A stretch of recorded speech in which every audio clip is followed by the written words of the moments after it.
Le ministère camerounais de l'élevage, des pêches et des industries animales a prescrit le 9 novembre 2020 la suspension momentanée des importations de poussins, d'œufs à couver et autres produits avicoles en provenance des pays jugés infectés par la grippe aviaire. Dans sa note adressée au président de l'interprofession avicole, le ministre de l'élevage a prescrit le renforcement de la surveillance aux frontières et l'application rigoureuse des mesures d'inspection sanitaire et vétérinaire.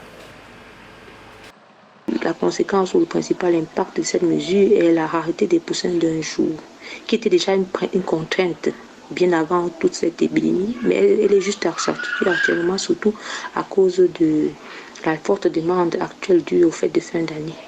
Mais il faudrait aussi ajouter que le fait qu'il n'y ait pas de poulets ou bien de parentaux, ça suscite aussi l'envie chez les éleveurs à s'intéresser à l'élevage de poules de race locale ou bien de race de village.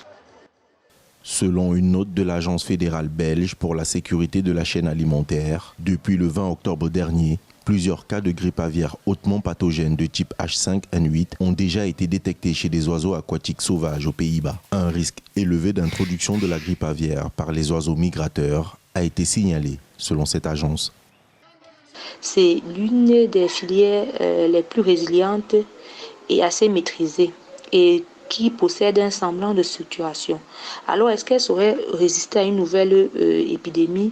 Je ne saurais me prononcer, mais je voudrais préciser que le gouvernement prend des mesures assez strictes quant à ce qui concerne l'importation des intrants venant des pays européens touchés par l'épidémie.